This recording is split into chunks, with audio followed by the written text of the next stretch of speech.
Through the seemingly never-ending medium of video games, it's pretty much common knowledge that everyone has their preferred genre of game they like to play. As many games as there are, it's definitely not a one-size-fits-all scenario. Some people dislike MOBAs, some people don't like sports or racing games, and not everyone is a fan of simulation games like Civilization or Age of Empires. But throughout all the existing genres, none are as divisive as the interactive story genre. These games contain characteristics that can pretty much be boiled down to episodic chapters, walking around and taking in your environment, and controlling the actions of the protagonist that will affect the overall outcome of the overarching story. These games aren't groundbreaking on a technical level and are even viewed as too boring or simple, but what they lack in mechanics they make up for in characters and story. A lot of the appeal of this genre is mainly due to the player having control of each and every aspect of the main character's life. They get to choose how the character interacts with their environment, how they respond to people, how they treat their relationships, so on and so forth. These types of games have definitely had their place in the space of gaming for a reason and have always existed in some small form. But they didn't really hit their popularity until the early to mid 2010s, and that's all thanks in part to a lot of passionate developers who wanted to tell stories. And we have many wonderful games to thank for that, like Life is Strange, The Vanishing of Ethan Carter, Until Dawn, and even Beyond Two Souls. Games that have helped boost these narratives into the spotlight and have become the favorite titles of a lot of people. But throughout all the previously mentioned games, I like to think that it's thanks to the PS3's 2010 hit Heavy Rain that games like this took off as much as they did. More specifically, it's thanks to the team behind Quantic Dream who can be argued that they pioneered and paved the way for this genre of game. If the name Quantic Dream rings any faint bells, that's because it should. Quantic Dream is responsible for mega hit games such as Heavy Rain, the previously mentioned Beyond Two Souls, and their latest game, Detroit Become Human. And at the forefront of this team is passionate French writer, director, musician, and CEO of Quantic Dreams, David Di, or best known by his preferred pseudonym, David Cage. Speaking of things that are divisive, no writer has been as criticized or split down the middle in the public eye as much as David Cage.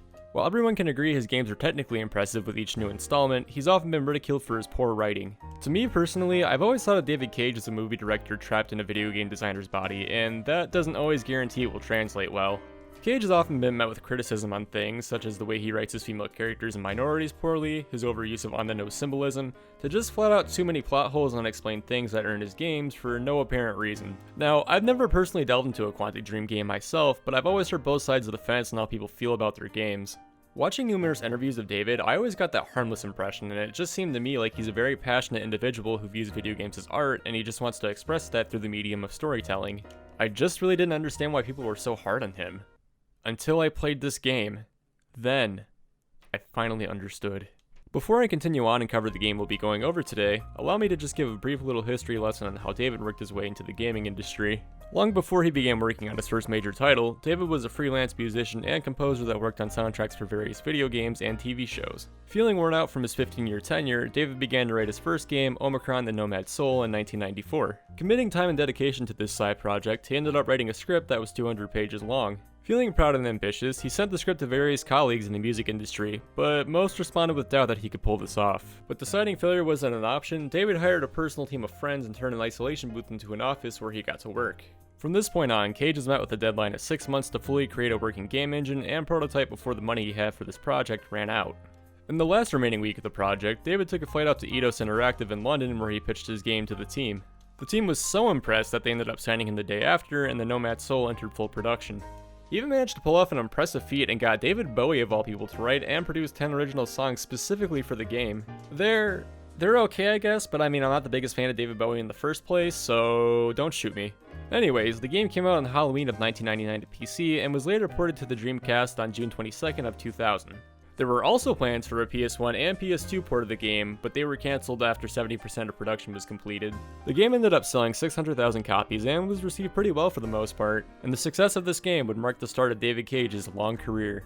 And that brings us to this game, Indigo Prophecy, or also known as in Europe, Fahrenheit. As I mentioned earlier, I've never played any games from Quantic Dream before, so I figured what better way to be introduced to their work than from where it all started. I remember seeing that cover and I instantly got excited. Based on what I was looking at, I was under the impression that this would be some murder mystery type game where you play as the killer, and that alone was enough for me to pick this up. Before I even started playing the game, I started to do some research and came across a developer diary that David Cage wrote that detailed the amount of work, staff, and preparation that went into making this game. The development of Indigo Prophecy took approximately 2 years to make. The team had a staff of 80 people with 60 actors and stuntmen to help with the motion capture for the animation and voiceovers for the characters. Being bored with the way video games were being produced at the time, David really wanted to make a unique game that was easy for people who didn't play video games to get into, as well as create something that had the feel and quality of a blockbuster movie. He mentions that he took inspiration from films such as David Fincher's Seven, Fight Club, and David Lynch's Dune to help shape the tone of the game he wanted. He even went as far as getting Angelo Badalamenti, the composer for Twin Peaks, to compose the entire soundtrack for the game. Needless to say, it sounds like David was very passionate about this project and went all out to create the game of his visions. Did he succeed in fulfilling that vision? And more importantly, was it received well by casual and new players alike? Well, there's only one way to find out. I've done enough talking, so let's finally check out Indigo Prophecy. So off the bat, based on the menu alone, I will say the menu does a good job of setting up the tone for this game. We're greeted with a frozen over cityscape, complete with falling snow and some somber sounding orchestra music. If you navigate down the list of options, the camera will shift to different parts of the street and zoom in on different things, and it's honestly a nice touch. Alright, well, let's start a new game, or a new movie, I guess. You know, in case you couldn't tell he wanted to make this into a movie. Okay, so we can either start a new game or try out the tutorial. Well, considering how simple the gameplay is going to be, I am curious what they have to say about the tutorial, so let's check it out. The tutorial section is actually hosted by David Cage himself. In this section, you'll take control of a dummy named Bob, who looks like he's upset that he was created just for David's amusement. This section takes place on a film set where you'll learn and perform various actions to get a feel for how the game will play. It's overall pretty simple and teaches you basic gameplay mechanics such as walking, interacting with your environment, and QuickTime events. It even gives you your first dialogue choice. What do you think of my friend Bob?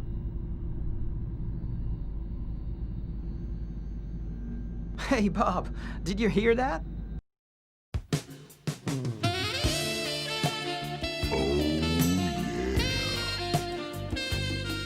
Now, let's talk about your mental health.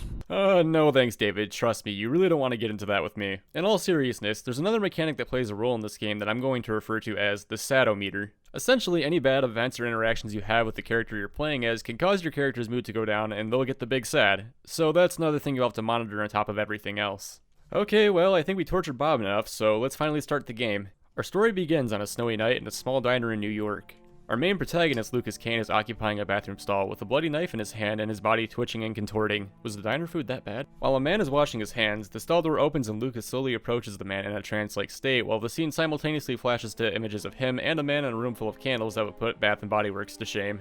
Let's be real for a minute though, if that man saw Lucas coming at him slowly like that without realizing something was wrong, he probably had it coming.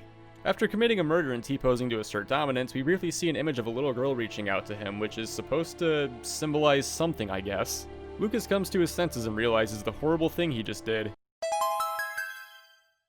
We're then finally able to play the game and are tasked with the job of cleaning up our mess before our fellow boys in blue grow suspicious of us. It's okay, it's fine, this is fine, nothing happened, we were just wrestling, you're gonna be okay.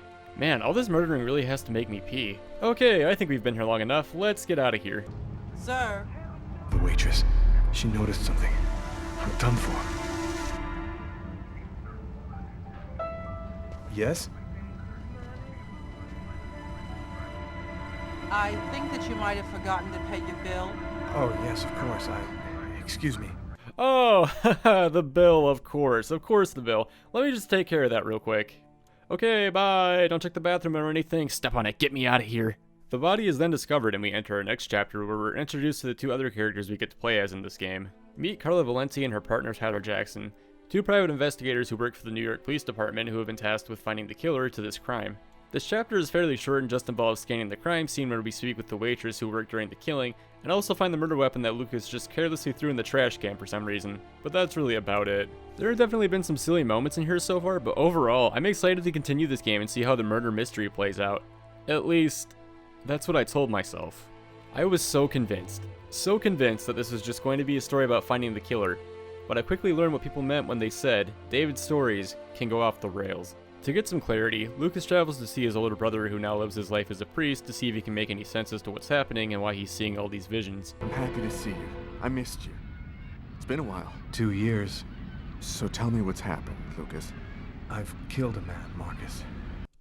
Yeah, not really a great way to start a conversation there, Lucas. Oh, hey big bro, it's been 2 years since I've seen you. By the way, did you know I killed a man? Being hesitant at first, he refuses to help Lucas as it challenges his faith, but feeling sympathy for his younger brother, he agrees to help us in whatever way he can. They part ways and another vision sets in, this time of a child drowning in a lake. A few seconds later, his vision comes true and Lucas dives in after the child and luckily he saves his life. Of all people to show up, the cop from the first chapter arrives on the scene, but instead of arresting Lucas, he lets him go. Maybe he decided I was even. I had taken a life and given one back. Nothing really changed for me. I was still wanted for murder by the police. But when I left that park, I knew I could look myself in the mirror again without cringing. Yeah, you and me both, buddy. We then cut over to our two detectives and... oh wait, where's Tyler? Better give him a call. Yeah? Know what time it is? Oh, shit. Get a move on. The waitress is coming this morning to flesh out the composite on the killer. I'm on my way. Alright, so we're playing as Tyler now. We better get going, but first I'll say goodbye to my girlfriend. Well, I guess I could stay just a little bit longer.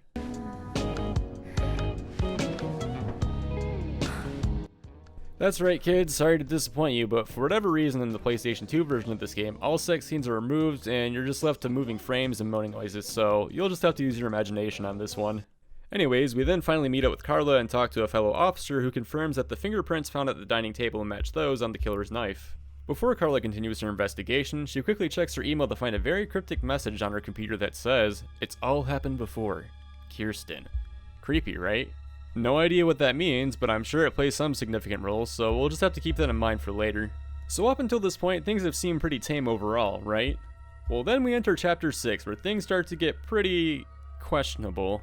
In this chapter, Lucas Kane, man wanted for murder and slowly losing his stability, decides instead of hiding or covering his tracks like any sensible person wanted for murder, he'll just go into work today, maybe do a few stonks. Seriously, how has this man not been caught yet? We sit in our office chair and we're able to do things like hear a coworker's snarky thoughts and reminisce over a picture of a past lover. But that's all quickly interrupted when Lucas's head starts getting worse and he starts to see things before they happen. One of the computer stations then go down, so Lucas decides to get up and go check it out. We go to fix it and...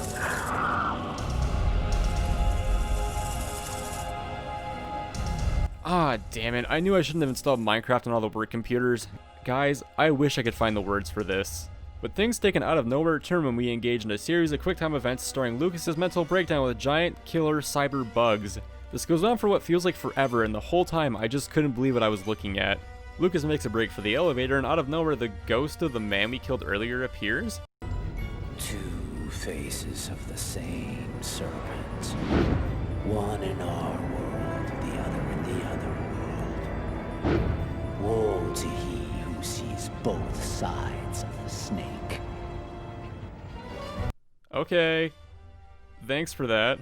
Just when it seems like Lucas's fate is inevitably sealed, he comes to his senses thanks to his coworkers, and apparently he was just on the floor tripping balls the whole time. Lucas then collects himself and leaves. Okay, so this next chapter literally could have just been a cutscene, but this game insists on having the player do QuickTime events, even while the characters are just talking, which in my opinion is a big issue with this game. It serves as nothing more than a distraction and padding. How am I supposed to really absorb what the characters are saying or take in the story when I'm forced to play a game of Simon Says? Anyways, this chapter is fairly short, but Carla pays the mortician to visit to see if anything of note comes from the autopsy. The mortician notices a very peculiar thing about how the victim was killed. He mentions how the three main arteries around the heart were cut clean and how this reminds him of a case he had years ago that had to do with a woman named Kirsten. The same woman that was mentioned in that email from earlier, aha! Thinking things sound pretty sus, Carla decides to take a look into the case to see if there's any connection. The next part with Miles is pretty entertaining, where we have to create the most accurate composite sketch of Lucas and try to match it to his likeness as much as possible. Feels like I'm playing Build a Predator Workshop. We then shift our attention back to Lucas and get a little more insight into his home life. We learn how much of a broken and special man he is, where we can have him play his electric guitar, drink milk straight out of the carton, and beat up a punching bag to the tunes of Theory of a Dead Man? Okay, so I didn't mention it earlier, but for whatever reason, David seems to have this strange obsession with Theory of a Dead Man, because in an earlier chapter when we're in Lucas's home, you can turn on music and we get the option of 4 Theory of a Dead Man songs. It honestly just makes me laugh, because Lucas just really feels like a cliche character that has so many tropes attached to him. I'm sorry, I really get what David was trying to do here, but this stereotype has been done to death, and it really just comes off as laughable and overall just tone deaf. Anyways, Lucas then gets a knock at the door and it's none other than his ex-girlfriend, Tiffany, who's come for her things. Through some awkward conversation, Lucas tries to make a move on her, but she's having none of it and leaves. Continuing down the trend of tropey things found in movies, this next part is pretty pointless, but it stars our two detectives working out at a gym and boxing each other because they're hardcore loose cannon detectives, and Anyway, moving on. We enter Lucas going to visit the grave of his parents who have been dead for 10 years now due to a fatal car accident. We meet with his older brother and enter a flashback sequence that takes place on a hangar for some reason, because I guess they live there? His brother and a bunch of dumb kids decide it'd be a good idea to sneak halfway across the military base and play hide and seek inside of the hangar. Lucas has another premonition of the hangar catching fire and exploding, which, let's be honest, you didn't really need to have future sight to detect this idea going wrong.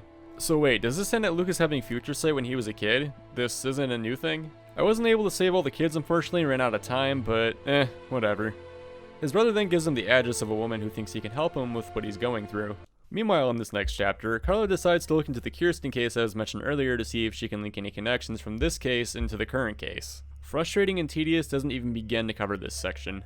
In this part, they decided to make Carla's claustrophobia a mechanic, so while you're rifling through files and pulling levers hoping you get the right file, you have to balance Carla's emotions by simultaneously pressing R1 and L1, or else she gets scared and we have to sit through a 15-second animation to wait for her to come to her senses. This part was super unnecessary and took way too long for me to figure out, but eventually I got the right file and we learned the name of the officer who worked on the Kirsten case. His name is Robert Mitchell. After that's complete, we switch over to Tyler, who goes to the library to analyze Lucas's book, which we found underneath the table at the diner. After scanning through the book, a small scrap of paper drops out of the book that looks like it was torn from a piece of computer paper. We take this as evidence in hopes that it will help us find the killer. We flip over to Lucas, where we pay a visit to the woman our brother said could help us, who goes by the name of Agatha. She lives in a dreary-looking house, complete with a room full of crows because symbolism! To help us make sense of the symbols carved into Lucas's wrists and the visions we've been having, we undergo a form of regression where she has us relive the night of the murder to see if we can make out any of the missing details or clues. And annoyingly, yet again, during a crucial informational scene, they force us to do yet more QuickTime events. I can't express how annoying this is. During this section, we discover that the hooded man Lucas saw in his vision sat down with him at the table at the restaurant. After whispering some incantation, he possesses Lucas, which we find out is the reason why he killed the man in the bathroom stall.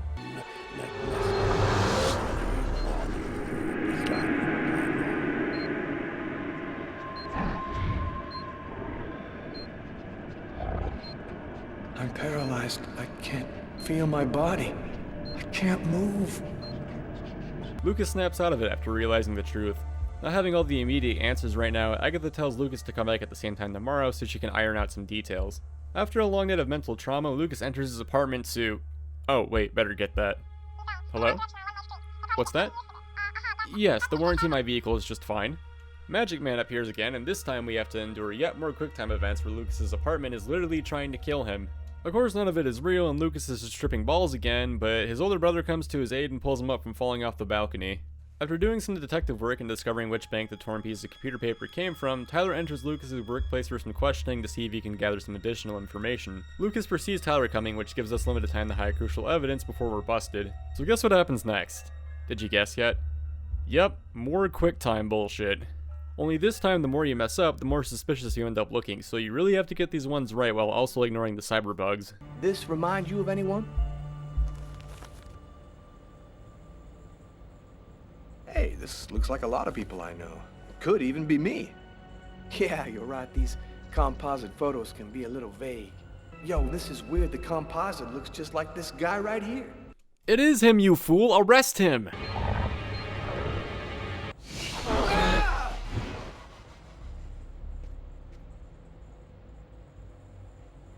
Sir, are you sure you're feeling all right? You don't look so good. I might have a little cold. Ah, yes, that's how I react when I get a cold. Just squat to the ground and scream in fear. Dodging his remaining questions, Lucas runs to the bathroom. We can use this time to play as Tyler and go through Lucas's belongings, which I'm pretty sure is illegal. We find a Shakespeare book in the other half of the computer paper the bookmark was torn from. Having all the necessary evidence, Tyler leaves to let Lucas carry on about his day. Let's go see Agatha again. She may be our last hope in all of this. To get your name before I can record your message.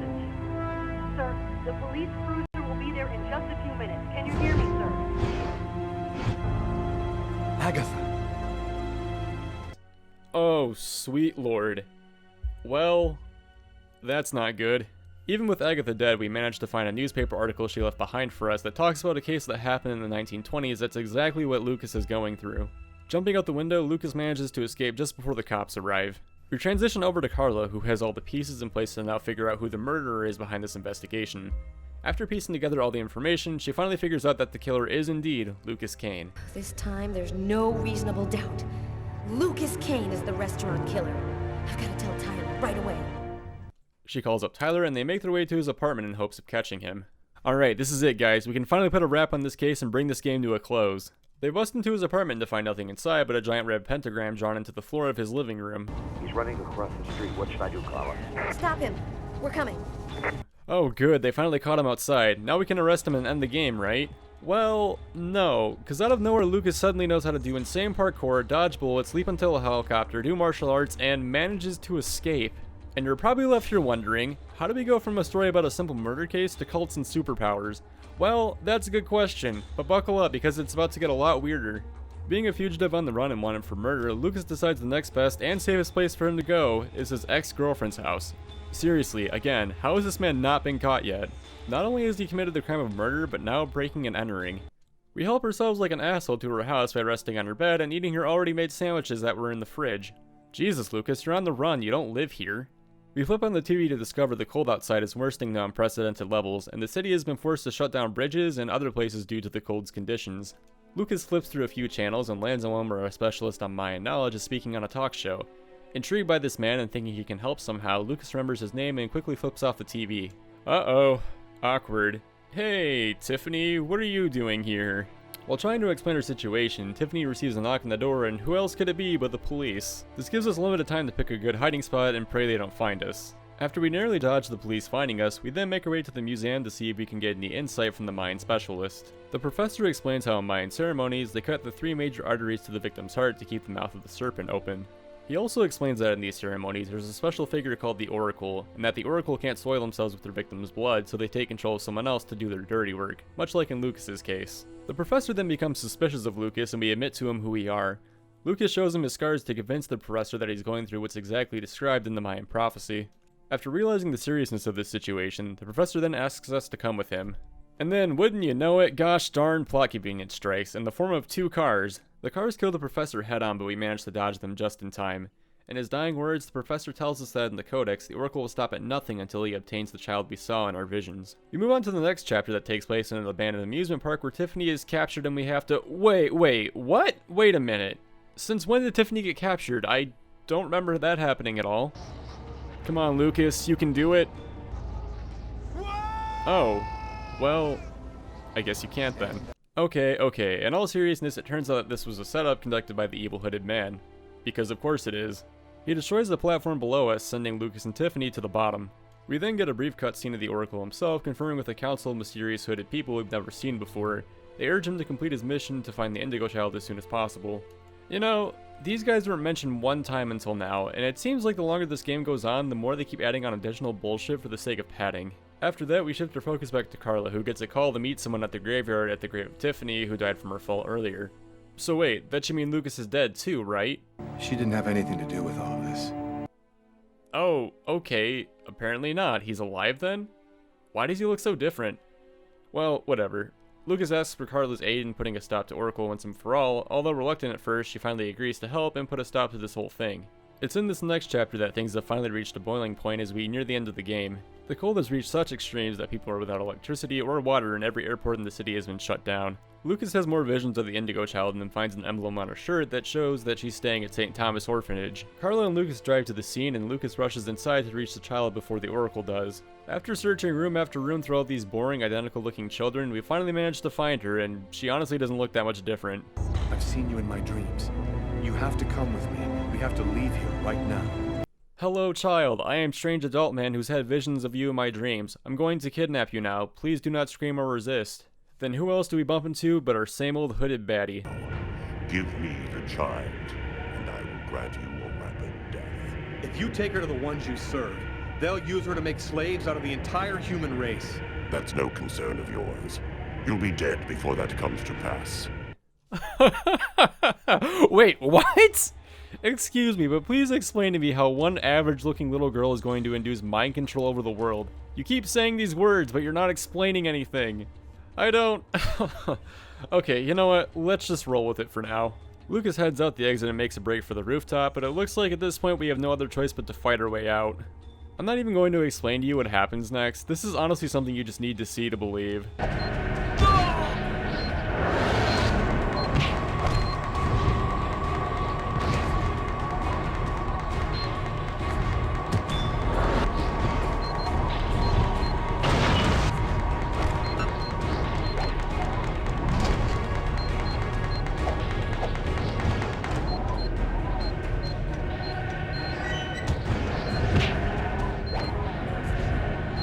That's right, you're watching two grown men floating and fighting in midair like it's an episode of Dragon Ball Z. I think we hit this point a while ago, but if we didn't, this is definitely jumping the shark. Guys, I'm honestly out of things to say at this point. Lucas manages to escape the helicopters in an abandoned building nearby when we hear a familiar voice once again. You found the child. Agatha? So we finally get some answers as to what makes this child so goddamn special. And yes, it's about as dumb and nonsensical as everything else in this game. According to our senile old granny over here, a prophet foretells of a child born with a pure soul that would come bearing a secret to the answer to all questions. And apparently whoever knows the answer to these questions will gain unlimited power. And just so you know, I'm taking this straight out of the game verbatim. And this all just sounds like bullshit just made to overcompensate for a poor story and just made to sound important, but none of it makes any sense at all. On top of that, we finally learned that Lucas didn't survive the fall of the roller coaster earlier, and the Shadow organization from earlier resurrected Lucas. So yes, ladies and gentlemen, Lucas is dead. And I tell you all the reasons that makes no sense, but we'd be here all day, so I'll just save that for the end of the video.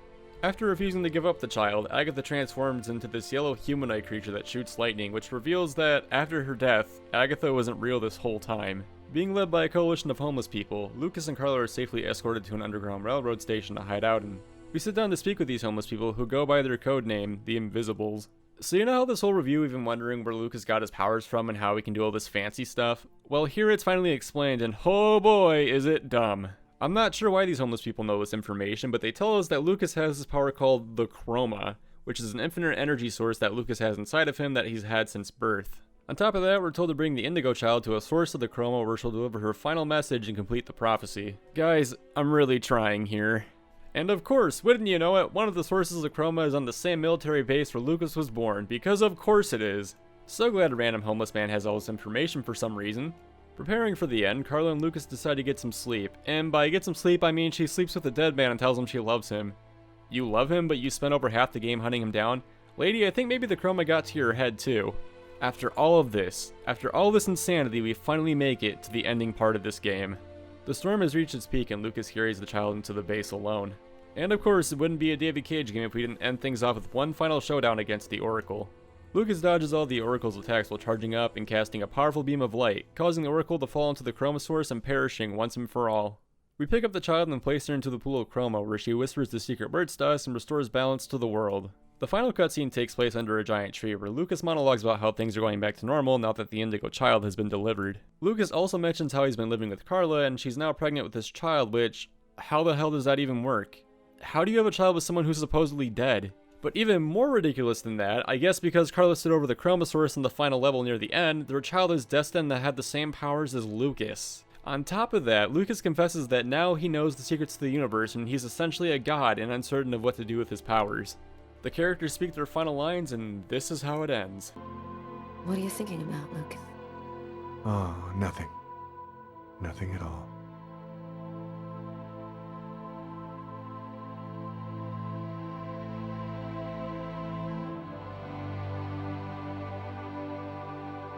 The screen fades to black, and guess what? More fucking Theory of a Dead Man! Okay, so there's a lot to unpack here, but before I get to that, let's take care of one final thing on the menu, the bonus content. So over the course of the game, if you're thorough enough, you can find these random cards hidden in various places throughout levels and they award you with bonus points.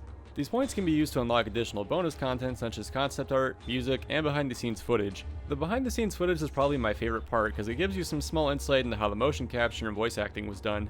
The weirdest thing in here by far is there's a bonus video that goes over all the characters seen throughout the game doing various poses outside. It's so awkward that it could be used for a family sitcom intro. Everywhere you look, everywhere there's a heart, a hand to hold on to. Everywhere you look, everywhere you look, of some. Okay, so I'm gonna unlock this first music track. Any guesses what it's going to be before I unlock it? Any guesses? Did you guess Theory of a Dead Man? Cause god damn it! Anytime I hear those three pinch harmonic notes, I just want to set fire to this game! So I know we just witnessed a lot in such a short amount of time, and trust me, if you're feeling whiplash, it's even worse playing the damn thing, and that's why I'm here to explain it to you all. I can't say much for David Cage's later titles because I haven't played those yet, but as far as Indigo Prophecy goes, this was awful.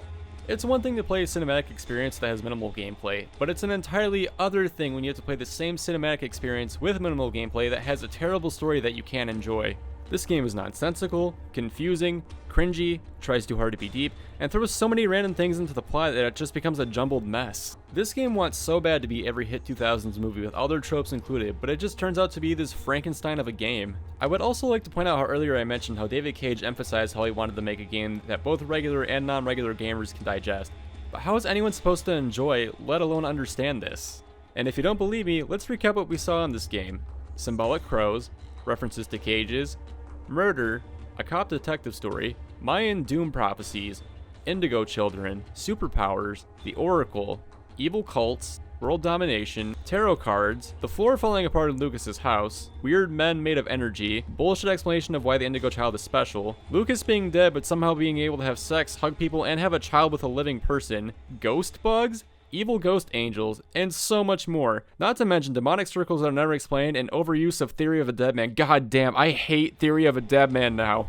Listen, David, you want to make a good video game that's like a cinematic experience? Look at a game like Life is Strange. Same exact type of game where you walk around and have your characters make interactive choices, but the difference is they picked one mechanic for the game to drive the story and ran with it. They took the time to flesh out their characters, their world, and their overall themes. What they did right was they took one unique aspect and that was it. They didn't throw in a million things and hope it would stick to the wall eventually, and that's exactly what this game felt like. I'm sorry guys, I know this is probably an unoriginal thought and this has been said a million times, but I finally understand why people call David Cage the M. Night Shyamalan of gaming. None of the story moved me, shocked me, or even got me invested. The whole time I was either confused or cringing at various things. You want to know how many people worked on Life is Strange in the beginning? 15. You had a staff of 80 people including actors, and the end product came out a half-baked, cobbled mess, and the more I talk about it, the angrier I get. Reading into this, I know David watched a lot of cinema beforehand and that inspired his writing for the game, but this feels less inspired and overall tropey. You literally could have just left it at a murder mystery story, and that would have been good enough to get people hooked. But the further in you get, the more unnecessary plot gets tacked on that just feels like padding for the sake of trying to look deeper than you actually are. All I'm saying is if you're pretentious enough to program yourself into your own game, you better have enough skill to back it up. Anyways, I've said a lot of feelings and thoughts about this game, but if I could summarize it into a few words, I fucking hate this game. If you see this game, avoid it at all costs. Instead, find the nearest wall and run into it because you'll be left with the same sensation, a headache and confusion.